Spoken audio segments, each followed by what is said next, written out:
Hola a todos, mi nombre es Ana Mariel Sturlesi y les doy la bienvenida a otra narración de Relatos, Historias de Crímenes.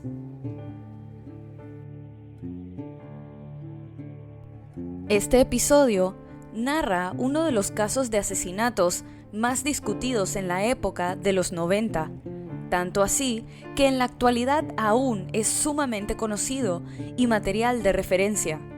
Un caso que ha sido sujeto de innumerables documentales, libros, artículos de noticias, películas e inclusive series. El desenlace tan controversial de este caso no es lo único que levanta emociones. Quien se vio envuelto en el mismo es el foco principal. Esta es la historia del asesinato de Nicole Brown Simpson y Ronald Goldman, y el juicio televisado de la estrella del fútbol americano O.J. Simpson. Nicole Brown nació en Frankfurt, Alemania Occidental, el 19 de mayo de 1959.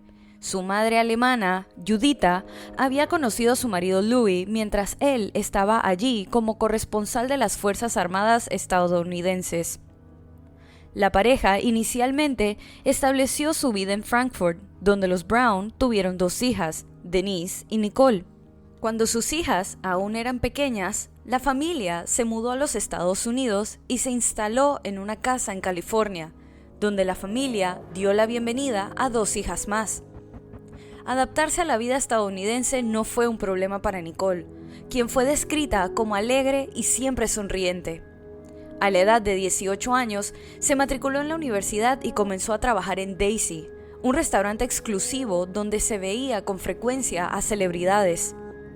Entre estas estrellas se encontraba Orenthal James Simpson, más conocido como O.J. Simpson, una estrella del fútbol americano que, cuando conoció a Nicole, ya tenía 30 años y estaba al final de una carrera digna del Salón de la Fama.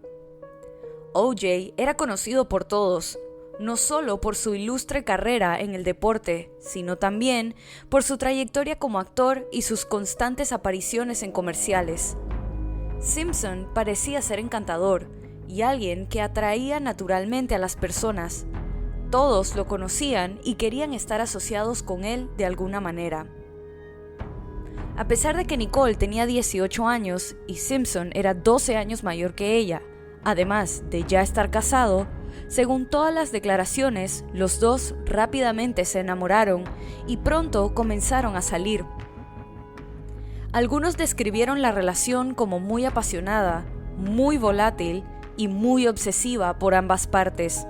Simpson se divorció de su primera esposa en 1979 y en 1985 él y Brown se casaron en su mansión en el elegante barrio de Brentwood en Los Ángeles.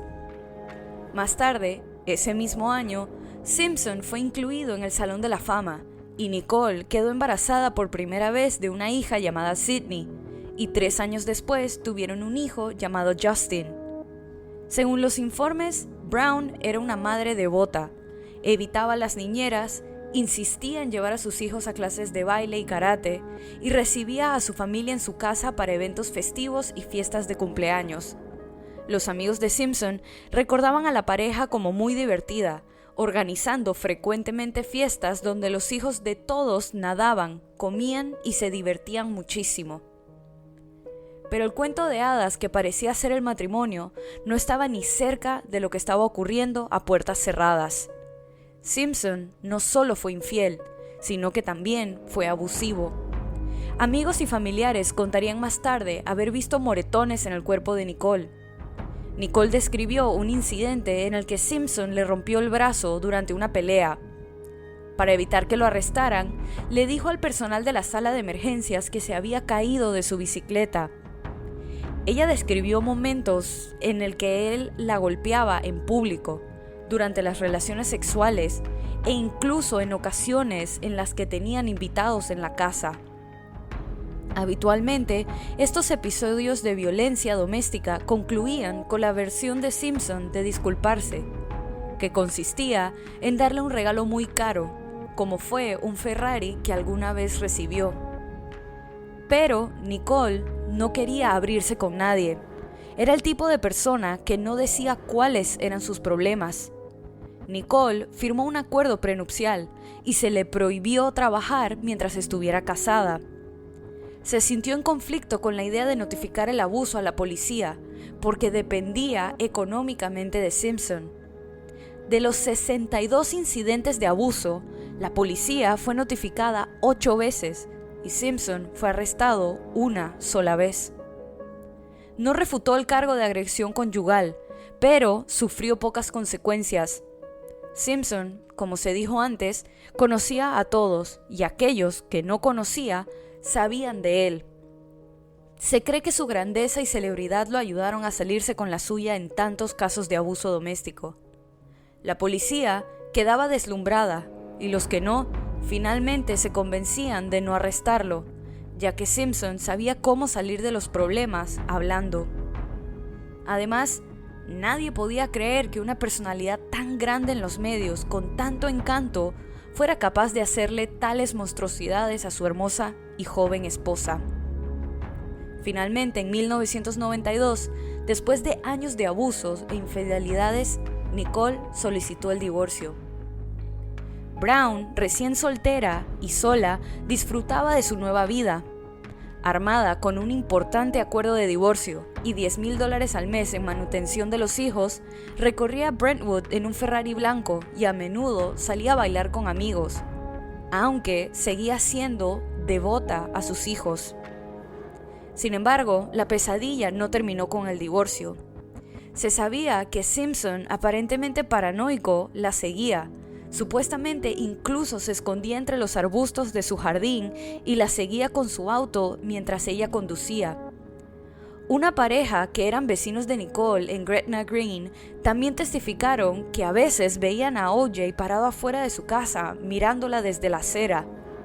Nicole describió un incidente en el que él la espió teniendo relaciones sexuales con su nuevo novio. Posteriormente, Nicole dijo que sentía que su vida estaba en peligro porque Simpson había amenazado con matarla si alguna vez la encontraba con otro hombre. Esta amenaza asustó a Nicole hasta la médula, y más aún cuando denunció que faltaba un juego de llaves de su casa, que luego fueron encontradas en propiedad de Simpson. La pareja intentó reconciliarse, aunque a finales de la primavera de 1994, Brown les dijo a sus amigos que estaba poniendo fin a la relación, que había vuelto a empezar y terminar en diferentes ocasiones desde el divorcio. Después de un tiempo, Simpson empezó a salir con otra mujer, y Nicole parecía poder seguir con su vida y dedicarse de lleno a ser madre. Desafortunadamente, esa fue una creencia prematura.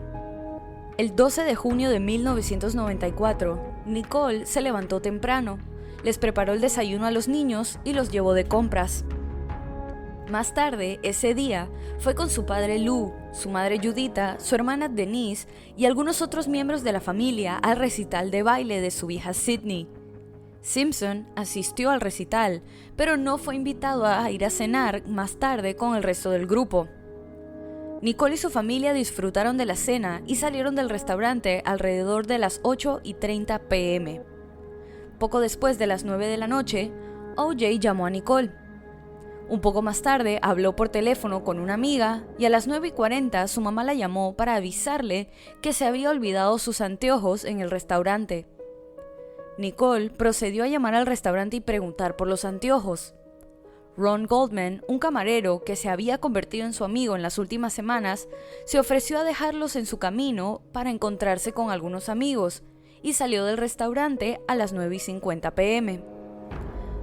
Un vecino que vivía diagonal detrás de la casa de Nicole dijo más tarde a las autoridades que escuchó a un perro comenzar a ladrar a las 10:15 p.m. A las 10:55 p.m., otro vecino que paseaba a su propio perro se encontró con un gran perro blanco de raza Akita ladrando en el callejón. El Akita siguió al vecino y a su esposa hasta su casa, donde le dieron un poco de agua al animal. Un tercer vecino regresó al complejo a las 23:40 horas y se ofreció como voluntario para quedarse con el perro durante la noche. Pero el perro, Keito, llamado así por los hijos de Nicole, estaba demasiado inquieto, por lo que el vecino, que se había ofrecido voluntario para quedarse con él durante la noche, salió a dar otro paseo. El perro los llevó de regreso al frente de la casa de Nicole, poco después de la medianoche, y fue entonces cuando el vecino miró más allá de la puerta principal y vio a una mujer tirada en un charco de sangre. La policía fue llamada al lugar y encontró el cuerpo de Ron cerca del de Nicole. La puerta principal del condominio de Nicole estaba abierta cuando se encontraron los cuerpos, pero no habían señales de que alguien hubiera entrado al edificio, ya sea por allanamiento o de otra manera. El cuerpo de Brown yacía boca abajo y descalzo al pie de las escaleras que conducían a la puerta. El camino que conducía a las escaleras estaba cubierto de sangre, pero las plantas de sus pies estaban limpias. Con base en esta evidencia, los investigadores concluyeron que ella fue la primera persona asesinada y el objetivo previsto. La habían apuñalado varias veces en la cabeza y el cuello, pero tenía pocas heridas defensivas en las manos, lo que implicaba una breve lucha. La última herida infligida llegó profundamente al cuello y le cortó la arteria carótida. Un gran hematoma en el centro de la parte superior de su espalda, con la correspondiente huella de un pie en su ropa, indicó a los investigadores que, después de matar a Goldman, el agresor regresó al cuerpo de Brown, se puso de espaldas, le echó la cabeza hacia atrás por el pelo y le cortó la garganta. El cuerpo de Goldman, que yacía cerca, había sido apuñalado varias veces en el cuerpo y el cuello, pero había relativamente pocas heridas defensivas en sus manos, lo que también significó una breve lucha para los investigadores. La evidencia forense alegó que el agresor apuñaló a Goldman con una mano mientras lo estrangulaba. Cerca del cuerpo de Goldman había un gorro de lana azul, un guante de cuero extra grande para el lado izquierdo y el sobre que contenía las gafas que devolvía. Los detectives determinaron que Goldman llegó a la casa de Nicole durante su asesinato y que el asesino lo mató para deshacerse del testigo. Un rastro de huellas de zapatos ensangrentados del agresor atravesaba la puerta trasera. A la izquierda de algunas de las huellas habían gotas de sangre del agresor, que aparentemente sangraba de la mano izquierda. La medición de la distancia entre las huellas indicó que el agresor caminó en lugar de correr. Sidney y Justin estaban durmiendo arriba cuando su madre y Ron fueron asesinados afuera. Cuando un detective llamó a los padres de Nicole la mañana del 13 de junio de 1994 para decirles que su hija estaba muerta, Denise también contestó desde otro teléfono. Su reacción fue gritar por teléfono: «La mató, por fin la mató». El 12 de junio, Simpson tenía previsto abordar un vuelo a Chicago. El vuelo debía salir a las 11:45 p.m. y una limusina llegó temprano a la casa de Simpson para recogerlo alrededor de las 10:25 p.m. El conductor de la limusina empezó a tocar el intercomunicador a las 10:40, pero no obtuvo respuesta. Notó que la casa estaba a oscuras y que no parecía haber nadie, y que el Ford Bronco blanco de Simpson no estaba estacionado afuera. Testificó que en un momento vio una figura del mismo tamaño que Simpson entrar a la casa por la puerta principal, desde donde comienza el camino de entrada, antes de que se encendieran las luces, pero que no vio de dónde venía la figura. Alrededor del momento en que el conductor de la limusina fue testigo de cómo esta figura sombría se dirigía hacia la casa, Kato Kaelin, un hombre que vivía en la casa de huéspedes de Simpson, estaba manteniendo una conversación telefónica, cuando aproximadamente a las 10:40 algo se estrelló contra la pared de la casa de huéspedes. El hombre colgó el teléfono y se aventuró a salir a investigar los ruidos, pero no fue directamente por el camino oscuro hacia donde se originaron los ruidos. En cambio, caminó hacia el frente de la propiedad, donde vio la limusina estacionada afuera. Kaelin dejó entrar a la limusina y Simpson finalmente salió por la puerta principal unos minutos más tarde, alegando que se había quedado dormido. El conductor notó que Simpson se quejaba del calor que hacía. Estaba sudando y bajó la ventanilla. a pesar de que no era una noche cálida. También testificó que cargó 4 bolsas de equipaje en el auto esa noche. Una de ellas era una mochila que Simpson no lo dejó tocar, insistiendo en que él la cargaría. Un portero del aeropuerto testificó que Simpson registró solo 3 maletas esa noche, y la policía determinó que el equipaje perdido era la misma mochila que el conductor de la limusina había mencionado antes. Otro testigo afirmó que vio a Simpson en el aeropuerto tirando artículos de una bolsa a un bote de basura. Simpson llegaba tarde, pero logró tomar su vuelo. Un pasajero del avión y el piloto testificaron que no notaron ningún corte ni herida en las manos de Simpson. El gerente del hotel donde se alojó recordó que Simpson pidió en la recepción una curita para su dedo, porque se había cortado con un trozo de papel. Mientras viajaba a Chicago, 4 detectives, entre ellos Mark Fuhrman, fueron enviados a la casa de Simpson para notificarle sobre la muerte de Nicole y pedirle que recogiera a sus hijos en la comisaría, que habían sido escoltados fuera de su casa por la puerta trasera y no sabían lo que le había pasado a su madre. Los detectives llamaron al intercomunicador de la propiedad de Simpson durante más de 30 minutos, pero no recibieron respuesta. Notaron que el auto de Simpson estaba estacionado en un ángulo incómodo y que había sangre en la puerta. Lo que temían significaba que alguien dentro estaba herido. El detective Fuhrman escaló la pared y abrió la puerta para permitir que los otros 3 detectives entraran, y luego entrevistó brevemente a Kaylin, quien le dijo al detective que el auto pertenecía a Simpson y que esa misma noche había escuchado golpes en la pared.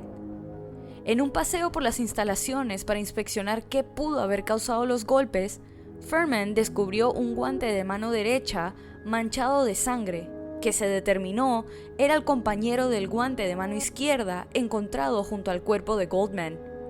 Se determinó que esta evidencia era causa probable para emitir una orden de arresto contra Simpson. Cuando otro detective testificó que cuando llamó a Simpson a Chicago para contarle sobre el asesinato, Simpson parecía muy triste, pero extrañamente no le preocupaban las circunstancias de su muerte, y que solo preguntó si los niños habían visto el asesinato o el cuerpo, pero tampoco le preocupaba si el agresor había herido a los niños, como si supiera que no los había herido.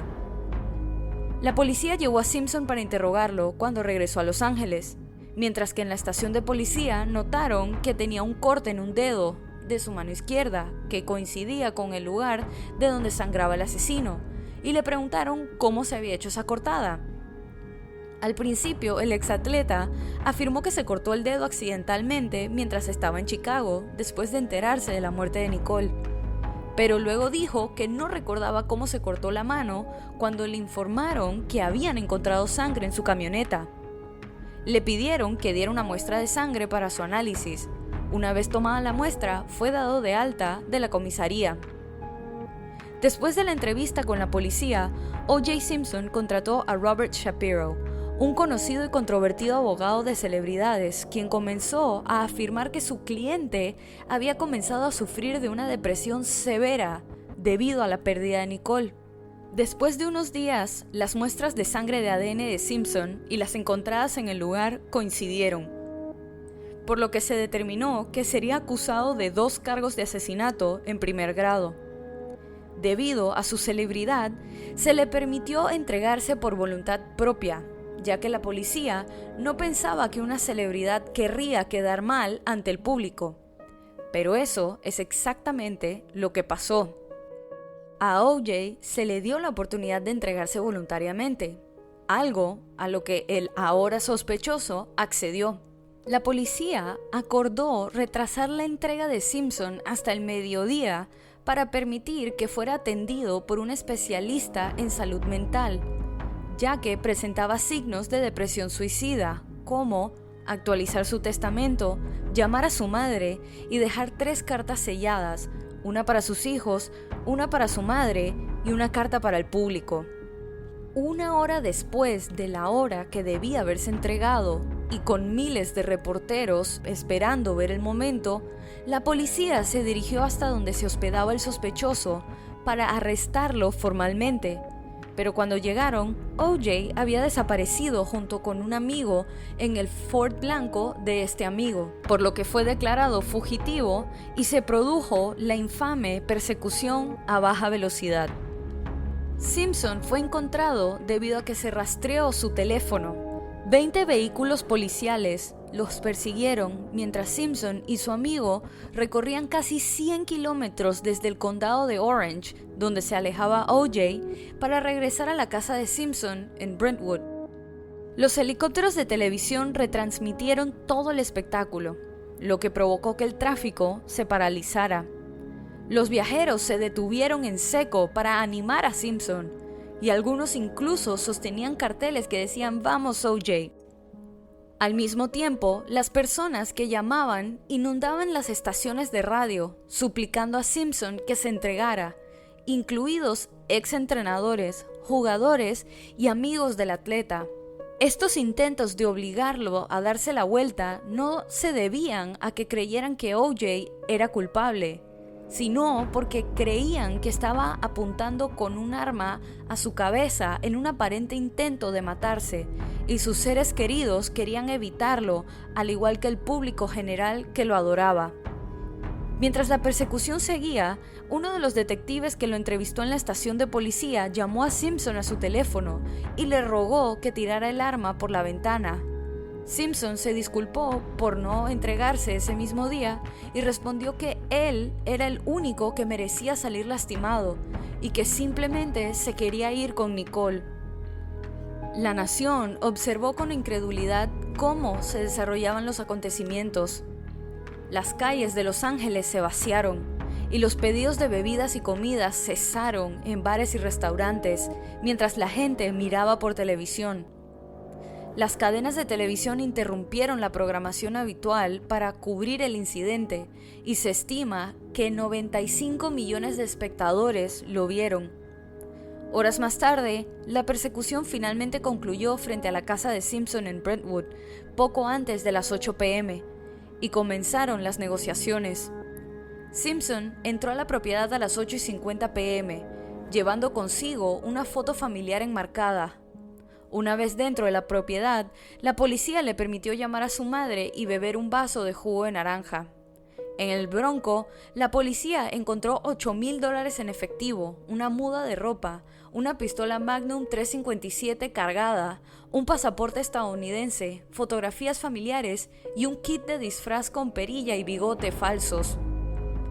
Posteriormente, fue detenido y finalmente acusado de 2 cargos de asesinato en primer grado. El juicio que siguió estuvo lleno de obstáculos, inconsistencias por ambas partes, pruebas inadmisibles y un frenesí mediático como ninguno otro. Desde el principio, en la audiencia preliminar quedó claro que se avecinaba un proceso complicado. Los testigos tuvieron que ser descartados por vender sus historias. Una mujer llamada Jill Shively testificó que poco después del momento de los asesinatos, vio un Ford Bronco blanco alejarse a toda velocidad de Bundy Drive con tanta prisa que casi chocó con otro automóvil y que reconoció la voz de Simpson, pero no fue admitida en el juicio debido a la venta de su historia a un programa de televisión. José Camacho, que trabajaba en una tienda de cuchillos, proporcionó recibos de la tienda que mostraban que Simpson había comprado un cuchillo de 12 pulgadas 6 semanas antes de los asesinatos. El cuchillo fue recuperado y se determinó que era similar al que, según el forense, causó las puñaladas, pero el hombre vendió su historia a un periódico por $12,000 y también fue descartado como un testigo confiable. Posteriormente se determinó que el cuchillo de Simpson no fue el utilizado en los asesinatos. Incluso un ama de llaves de la casa de Simpson tuvo que ser descartada de testificar después de la audiencia preliminar antes del juicio porque en esta testificó que supuestamente los abogados de su jefe le ofrecieron dinero para que dijera que había visto el auto de Simpson en el camino de entrada en el momento de los asesinatos. Mientras tanto, en sus propias palabras, Simpson se declaró absolutamente 100% inocente. El juicio se convirtió en uno de los casos más publicitados en los Estados Unidos. La televisión, los canales de radio, los periódicos y las revistas cubrieron cada parte del proceso y duró 11 meses. Fue el juicio más largo jamás celebrado en California y el estado gastó alrededor de $20 millones solo en el caso, lo que lo convierte en uno de los casos más estudiados, observados y debatidos en la historia de los Estados Unidos. En su discurso de apertura, el juez Lance Ito dijo a los reunidos en la sala del tribunal que esperaba ver algunas habilidades jurídicas fabulosas, ya que la fiscal a cargo era Marcia Clark, conocida por ser extremadamente inteligente y excelente en su trabajo, y el equipo de la defensa, liderado por el ya mencionado Robert Shapiro, estuvo formado por grandes nombres como el de Johnnie Cochran, lo que hizo que el público apodara al equipo de los abogados como The Dream Team, o en español, el equipo de ensueño. Christopher Darden inició la declaración inicial de la fiscalía, retratando a Simpson como un marido abusivo y un amante celoso de Nicole Brown. Darden dijo al jurado, si él no podía tenerla, no quería que nadie más la tuviera. Marcia Clark siguió con una declaración exponiendo los hechos que supuestamente probaron la culpabilidad de Simpson y que la fiscalía establecería durante el juicio.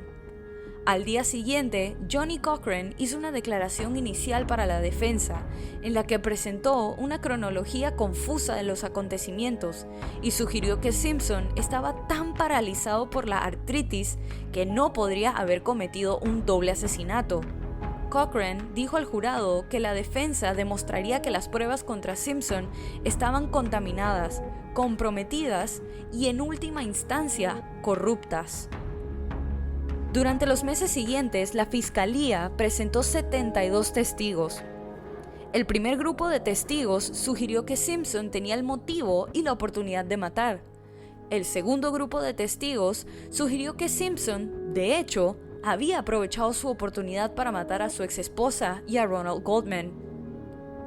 El primer grupo de testigos incluyó a familiares y amigos de Nicole, amigos de O.J. y un operador de 911, todos presentados para demostrar el motivo de Simpson y su historia de abuso doméstico. A continuación, la fiscalía presentó un conjunto de testigos para establecer una cronología de acontecimientos que dejaron a Simpson con amplias oportunidades de cometer un asesinato, como el conductor de la limusina y el huésped de la casa de O.J., Keto Kalin. La defensa también presentó testigos, siendo el primero la hermana del acusado y luego su madre. Cuando la madre de Simpson terminó su testimonio, algunos observadores de la sala del tribunal vieron claramente que los miembros del jurado estaban mostrando más empatía por la familia Simpson que por las familias de las víctimas. La estrategia de la defensa fue socavar las pruebas de la fiscalía sobre el motivo, sugerir que Simpson era físicamente incapaz de cometer el crimen, plantear dudas sobre el cronograma de la fiscalía y finalmente sugerir que las pruebas físicas clave contra Simpson estaban contaminadas o plantadas o ambas cosas. El aspecto más comentado del caso de la defensa sin duda se refería a Mark Fuhrman, el oficial de policía de Los Ángeles que había encontrado el guante ensangrentado y quien, como testigo de la fiscalía, negó haber usado la palabra con N para referirse a una persona de color. Resultó que Fuhrman había usado el insulto racial y estaba grabado. Laura Hart McKinney, una aspirante a guionista, había contratado a Fuhrman para que le ayudara sobre cuestiones policiales para un guión que estaba escribiendo. McKinney grabó sus entrevistas con Fuhrman, quien no solo utilizó el insulto racial ofensivo, sino que reveló que en ocasiones había plantado pruebas para ayudar a asegurar las condenas. No hace falta decir que la defensa quería que McKinney subiera al estrado y querían que el jurado escuchara partes seleccionadas de sus cintas. La decisión de permitirle testificar y reproducir sus grabaciones abrió la puerta para que la defensa ofreciera su teoría de que Fuhrman tomó un guante de la escena del crimen de Bundy, lo frotó en la sangre de Nicole y luego lo llevó a Rockingham para dejarlo fuera del dormitorio de Keto Kaelin para incriminar a Simpson. Sin embargo, puede que no haya sido Fuhrman, sino un experto forense llamado Henry Lee, quien selló el destino del juicio y proporcionó lo que parecía ser una justificación plausible para cuestionar las pruebas físicas clave de la fiscalía. Lee planteó dudas con demostraciones de salpicaduras de sangre, su sugerencia de que la evidencia de huellas de zapatos sugería más de un agresor y su simple conclusión sobre las pruebas de ADN de la fiscalía fue que algo andaba mal.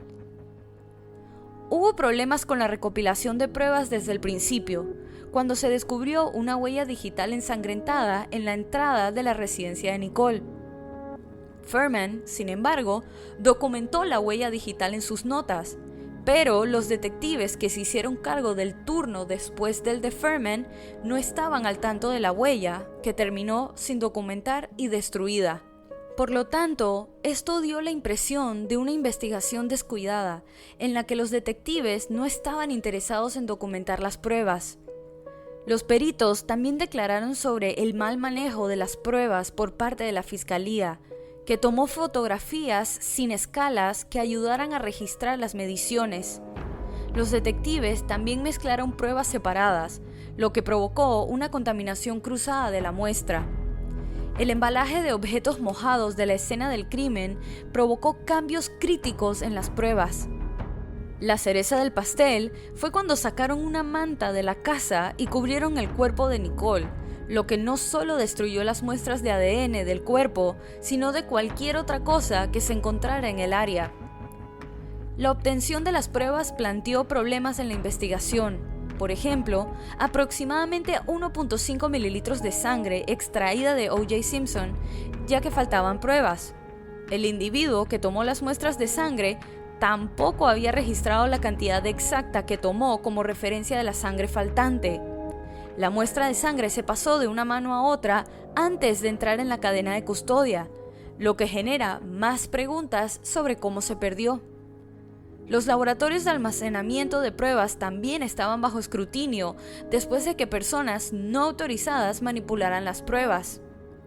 Por ejemplo, se accedió al auto de O.J. al menos 2 veces mientras estaba en el patio de incautación, mientras que las gafas de la madre de Nicole faltaban mientras estaban en las instalaciones. Más tarde, los detectives revelaron que habían cogido el teléfono de Nicole sin guantes y no le habían quitado el polvo en busca de huellas dactilares. La fiscalía tampoco logró superar la falta de conocimientos forenses al no presentar las pruebas en términos que el jurado pudiera entender y apreciar. Con esto, la evidencia forense se consideró inútil, algo que la defensa notó y se aseguró de no hacer durante su presentación, y trajo expertos que podían explicar las cosas de una manera más sencilla. Un momento que fue destacado del juicio fue otro desafortunado para la fiscalía. El fiscal Christopher Darden, confiado en que los guantes ensangrentados pertenecían a Simpson, decidió hacer una dramática demostración en la sala del tribunal. Le pidió a Simpson, a la vista del jurado, que se probara los guantes que llevaba el asesino de Nicole. El juez Ito pidió a un alguacil que escoltara a Simpson a una posición cerca del estrado del jurado. Darden le indicó a Simpson que se asegurara de que los guantes le quedaran bien y que realmente se los pusiera. Simpson pareció tener problemas con los guantes. Luego dijo en voz alta que los guantes no le quedaban y realmente aprovechó la situación para restregárselo en la cara a cada persona mirando. La imagen del momento se volvió viral y dio la vuelta al mundo. Posteriormente, se sugirió que los guantes, al ser de cuero, podrían haberse encogido debido a un almacenamiento inadecuado, dejándolos afuera en lugar de sellados para protegerlos de los cambios de temperatura y humedad. Pero la imagen de Simpson con guantes mal ajustados creó suficiente daño para la fiscalía. Uno de los mayores errores que cometió la fiscalía fue presentar los cargos en un distrito diferente al de donde ocurrió el crimen. Las razones dadas por la fiscalía fueron la reducción del tiempo de traslado de los fiscales, pero la razón era más política que social. Al ser esto en la investigación de O.J., la fiscalía violó la sexta enmienda, que establece que el acusado disfrutará del derecho a un juicio rápido por un jurado imparcial del Estado en el distrito en el que se cometió el delito. La fiscalía pensó que condenar a O.J. Simpson en un jurado compuesto exclusivamente por personas blancas podría provocar protestas del público debido a la naturaleza en el que se publicó el caso. Un jurado con mayor diversidad racial, como uno del centro de Los Ángeles, podría condenar el caso con menos tensiones.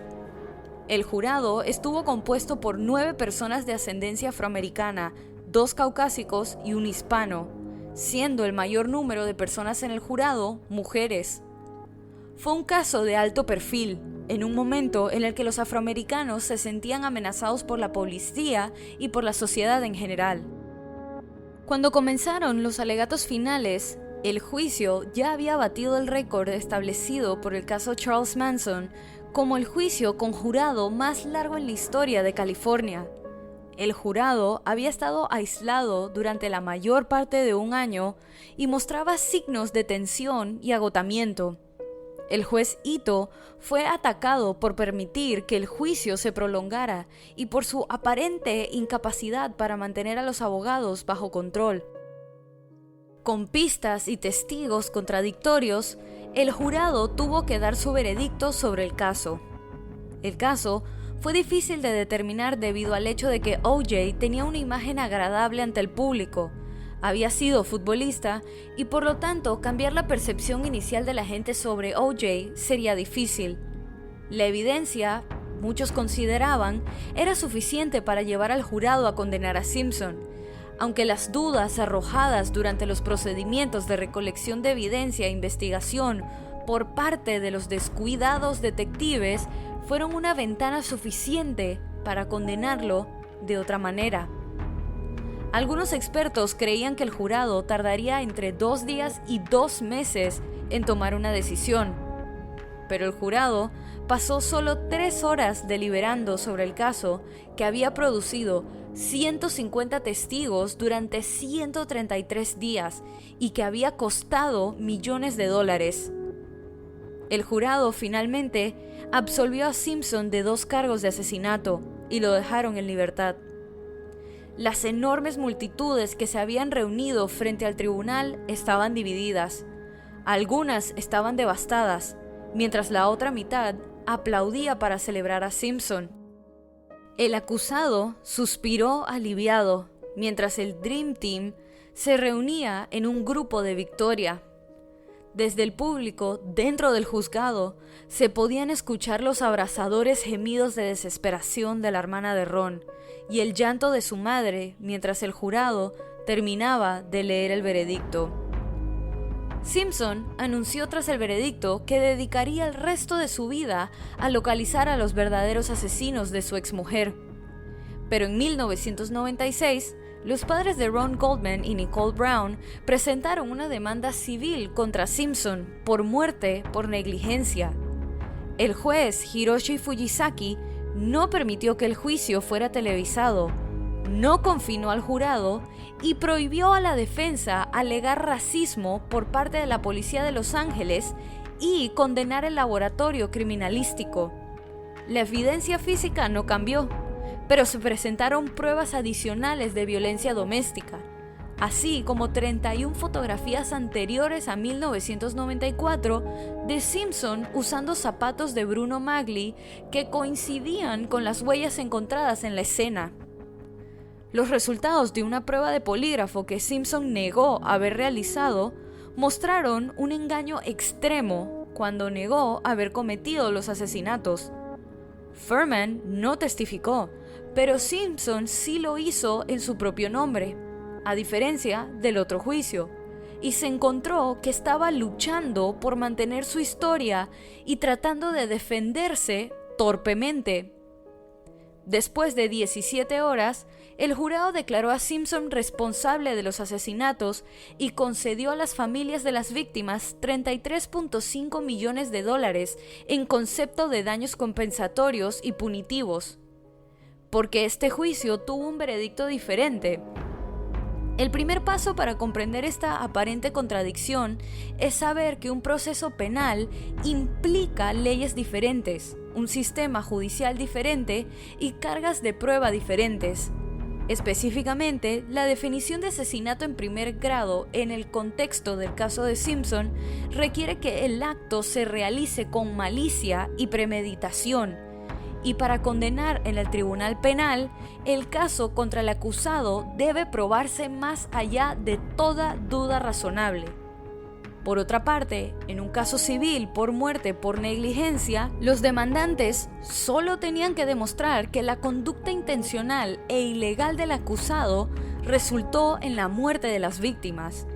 La carga de la prueba en el caso civil era preponderancia de la evidencia, una carga mucho menor que la requerida en un caso penal. Así, mientras que un jurado penal podría, razonablemente, no encontrar culpabilidad más allá de toda duda razonable y absolver a un acusado, un jurado civil también podría razonablemente encontrar, por una preponderancia de la evidencia, que la conducta ilegal de un acusado resulta en responsabilidad civil. Y dicho responsable no es enviado a la cárcel a diferencia de un caso penal. Poco después, Simpson convenientemente se declaró en quiebra y se mudó a Florida para proteger su pensión contra la confiscación. Según la ley de California, Simpson puede seguir sobreviviendo con los ingresos mensuales de $25,000 de un fondo de pensiones a prueba de fallos de jurados, y Florida es uno de los pocos estados donde activos como viviendas y pensiones no pueden ser embargados para pagar responsabilidades civiles de otros estados. Sus activos restantes fueron embargados y subastados, y la mayoría fueron comprados por críticos del veredicto del juicio penal para ayudar a los demandantes a recuperar los costos del litigio. Una de las posesiones más preciadas, el trofeo Heisman de fútbol universitario, se vendió por $250,500.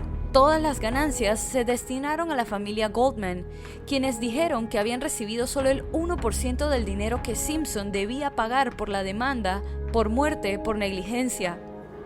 Sin embargo, los problemas legales de Simpson aún no habían terminado. En 2007, Simpson coordinó un asalto a punta de pistola y un robo a 2 comerciantes de recuerdos deportivos en una habitación de hotel en Las Vegas. Simpson afirmó que simplemente estaba tratando de recuperar recuerdos que le pertenecían por derecho, pero el jurado pensó lo contrario. Simpson recibió una sentencia de prisión por robo, agresión con arma mortal y secuestro.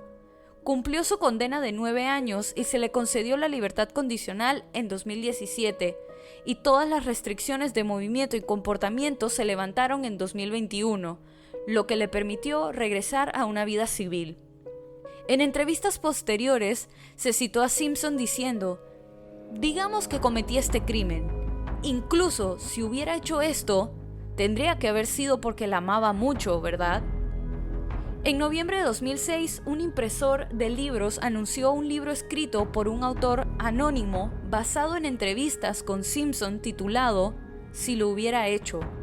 Un relato que, según el editor, era una confesión hipotética.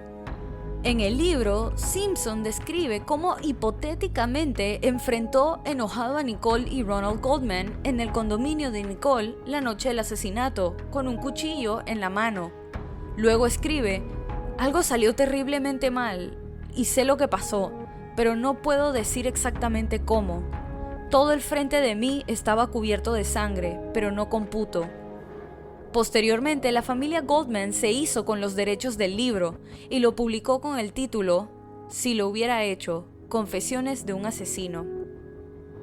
Algunos todavía creen que O.J. Simpson no cometió esos asesinatos.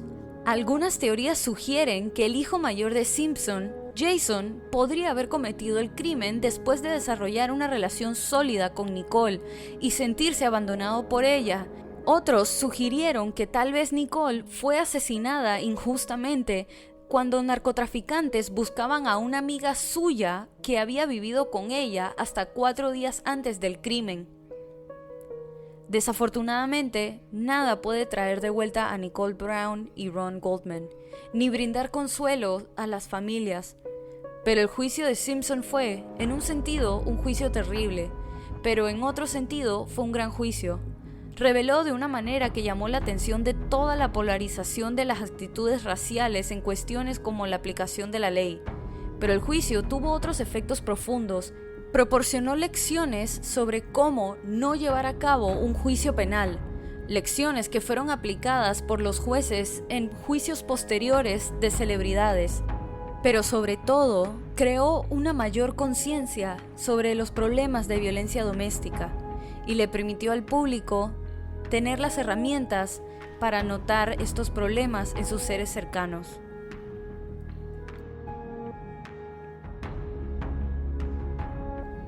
Y así culmina este episodio de Relatos, Historias de Crímenes. Recuerden pasar por la cuenta de Instagram y dejar su opinión de este caso. La cuenta es Relatos en Podcast y la pueden encontrar en la descripción de este episodio.